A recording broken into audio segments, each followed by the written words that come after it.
morning, Dennis. Good evening, Mashi. My turn today, huh? It is. Let's hear it. I'm excited. I'm looking forward to it.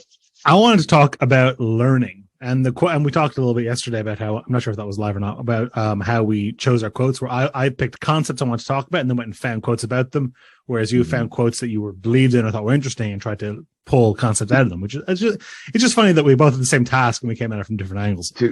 Two things, Dennis. One, that was on the podcast, because two, we were live the whole time. Oh, that's true. We were always live. So we never weren't live, baby. Never weren't live. Anyway. Yeah. The Zoom sync with LinkedIn live stream feature is fuzzy around the edges. No, I want to talk about learning. So the quote I picked is a Winston Churchill quote, which says, "I'm always ready to learn, but I don't always like being taught." But there is an idiom that my dad would say to me in a much stronger and much more in Croatian accent, which is, "Nobody ever learned a lesson by watching another man get whipped," which is the same sort of angle. So I want to talk about the importance of trying to learn without having to make mistakes yourself necessarily. That's interesting, because I feel like you've drawn the wrong conclusion from your father's quote. Interesting. What's your conclusion? I mean, you have to embrace failure, because that's how you learn. My father used to oft quote Bill Scanlan, my grandfather, who unfortunately I was never he wasn't around when I popped out, so I didn't get a chance to meet him. But when I would get in trouble, when I would get grounded, when I would be punished as a boy, a young child, and then a young man in my high school days, my father would always say, "Son, you're learning a lesson right now, and the important thing is you never pay for the same lesson twice." And it's interesting that, so what I always drive from that is, failure is okay, but because I am a strong, Sasso and I were just talking about this, strong believer that failure is the best teacher, not success. Success is a horrible teacher. And I do think that's a bit of what Churchill is getting at. And that's 100% what, your father is getting at, in my opinion. I don't think so. The way I always interpreted that was, I interpreted as saying it's all well and good to try and learning from somebody else, or from watching other people's examples, or from reading a book, or from studying something. But the most powerful lessons are only from your own personal experience and failure, and they cut much deeper. But then your thrust here is how to learn from other people's. Well, I'd like to challenge that quote a little bit, because I think it's possible. I think you can avoid some potholes and a couple of whippings if you play your cards. You can avoid the whipping. You can avoid exactly. The whipping. Okay. So like in my personal life, I think and professional life, when I say personal life, I just been relating to me. I have always, I do struggle sometimes to put myself in other people's shoes, right? And think how I would play things, in terms of achieving something, how I would have done things differently, yada, yada. Because I'm very much a fly by the seat of my pants, figure things out kind of person. And it's weird. It's difficult for me to imagine how I would have encountered a scenario, because I don't know until I encounter it a lot of the time. Yeah. And that doesn't jive easily with learning by studying somebody else necessarily, because I can't even say now, how would I have done that? And the answer is I don't know. That's funny. I can answer that question for you. I've worked with you long enough. What's your answer? This is going to get interesting here. I'm a very different take on what you just said about having worked with you and known you for so long. I think I don't think you struggle with empathy as much as you've just said, but I think where I would say, and this is straight from the Mashi Scanlan, John Sasso's tree of struggles with empathy, and I would actually enlarge it to a lot of our senior management team, Ryan Darris, Jessica Keller, a lot of the leaders we have in the company. The empathy, we struggle with the empathy, because this is how you would handle it, Dennis. You'd run headlong into it. I mean, I don't understand how you could even question that. Fly by the seat of your pants already. I think you anticipated that a bit, but I've worked with you a lot. Okay. And when you ask, if you were to approach a situation, say, how would Dennis Straniak handle that? At work, it's very clear what you would do is run headlong into it and probably figure out a loose plan, ready, shoot, aim. 3 steps in. Right. But my point is, where that creates problems with empathy. So when you're able to get your head down and say, F it, I'm going to punch it in the face and I'm going to figure out on the way, because I don't have time. I've got to get this done. That creates a short circuit in empathy when others around you aren't doing it. That is the struggle. When you say, I don't understand, I'm 100 feet in. Why are you still at the starting line? A very common frustration that I've had in my in a lot of my professional life, even before I worked on Fireball and since I worked on Fireball, is that I find that I get frustrated when people don't progress when everybody's about 85% aligned. I'm like, this is good enough. We can carry on and fine tune later. And I know there's value in having everybody on the same page and, charting the map perfectly before you set sail. But I think that I think people are wrong about how much value they place in that last 15%. And that's an arbitrary. It could be 10, it could be 20 or whatever. Well, this is another wonderful quote, but we've strayed a bit from Churchill. But there's an oft-said business quote, which is a life quote, which I think about all the time with some of my friends who are very meticulous, which is the perfect is the enemy of the good. It is, and I think it really is. And I strongly believe that. And I mean, a lot of the things you see in business nowadays about moving towards more agile frameworks and things like that are about less focusing on documentation, making everything perfect, and trying to get valuable things out the door. And I do firmly believe in that. And I think there is a fear. I mean, it's a very natural, very human, have a fear of the unknown. And I think people obsess too much about that original line. And that's something I learned from you as well, is we would be discussing something and you'd say, we're close enough. I'm not willing to die on this hill. We can move on. Yeah. And I think that I don't even think it's necessarily a fear of the unknown, as you've said, where you get the paroxysms of the perfect being animated good. It's the fear of being wrong. Right. You have a society, a business culture, a personal culture, a culture, and I'll speak for the US because I'm American. You can see it from grade school, having gone to school here. And I can only speak about schooling here. Sure. But the way we bring children up in our society here, the way that we progress as adults here, the way business and jobs and everything works here, we don't aim for the good. We don't aim for being right. We aim for not being wrong, because being wrong is the biggest sin. Being wrong is the failure. So you know what? You'd rather wait on that 2 + 2 equation forever than risk putting 5 or 3, right? It's not about trying to get it right. It's about trying not to get it wrong. And that ties back to what we talked about failure. If you start viewing failure as an important teacher, failure is an asset, right? Facebook have like that whole mantra they have about moving fast and breaking things, where if things aren't breaking and things aren't collapsing, sometimes it means you're not pushing the envelope enough. Exactly. I love it. And I do believe that, but I think people, and it's tricky, if you're in management roles and if you're in a large organization, things like that, because you have to trying to measure performance of employees and departments and projects.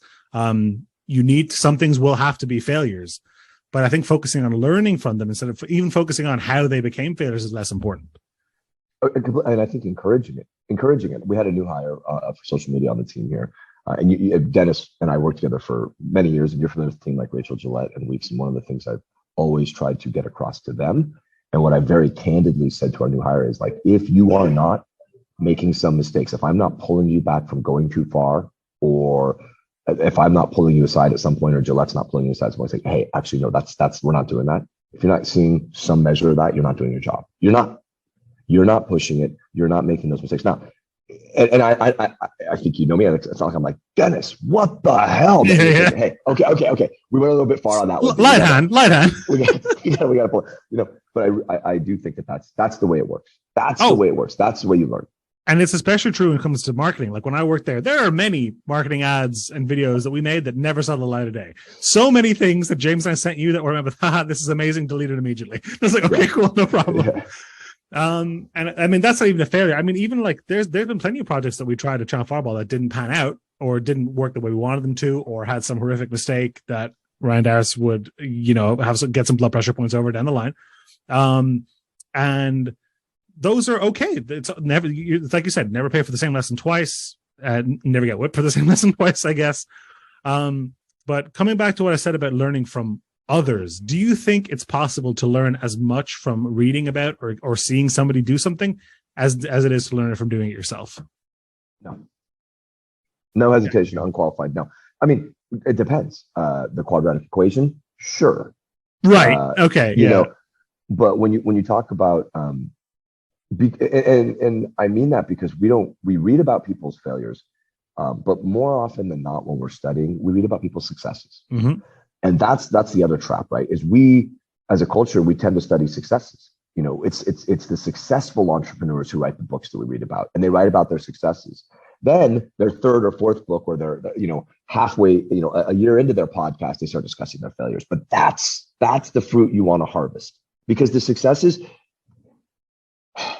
there's no, there's no roadmap to success. I don't, there's habits you form, there's things you engage in that you hope will get you to the next level, in my opinion. But by God, there's a roadmap to failure. Get out of bed, get it done, start motion. If you don't do certain things, you will fail. And when I say, like, you can't learn from other people's lessons as well, I don't think, success is a horrible teacher. Even when it's your success, it's a terrible teacher. Mm-hmm. When you're reading about other people's successes, now it's like once or twice removed, it's an even worse teacher. So well, that's what that Gladwell book Outliers is about. It's trying to figure out, oh, Bill Gates is this amazing, successful guy. Why? What hidden opportunities or advantages or luck did he have? And look, there is certainly a massive skill, and we talked about this a little bit last week, about being able to capitalize on those opportunities. God closes the door, opens a window. You need to be able to climb out the open window when the time comes. That's definitely true. And there's plenty of amazing decisions and intelligent decisions you make along the way, but there is an element of invisible luck. And what there is even more than that is an element of invisible learnings from failures, is when approaching an opportunity going, I'm not going to do this because one time I did this and it didn't work out, and another time I saw Mashi do this and it didn't work out. All that stuff is behind the scenes. Like you said, that does not make it to the New York Times article. And I think that's the real, like I said, that's the real fruit you want to harvest. But the other thing is, when you're running on other people's guidelines, I'm not doing this because Dennis said it was a bad idea. He did it. When I start running on those rails, I'm no longer taking action because I've really, truly well considered what the consequences of that action are. When you have someone in your circle of trust or a roadmap you're following, you're doing it because that's what they told you to do. You're doing it because that's what the roadmap said, not, hey, I've weighed the consequence of this, and now I fully have internalized and understand what the risks are here. And that's problematic. It's great. It's fine. Great. Follow that roadmap. It's someone you trust. Follow their advice. Don't make the mistake. I'm not encouraging you to do that, but you asked me point blank, do I think you can learn from other people's lessons as well as your own experience? And always the answer to me will be an unqualified no. It just doesn't work that way. I saw a clip. I think it might have been in. Do you ever see those chicken shop date videos? Louis Theroux's done one and stuff like that, and all these rappers have done them and stuff like that. It's a goofy little YouTube series where Silverman interviews people in like a chip shop. And one of the questions she asked one time was, are you more interested in how or why? And I think that's a very, very short and simple, but very, very deep question. And what you're talking about is why, right? Mm-hmm. Not necessarily how. How is plain to see a lot of the time. Why is more important.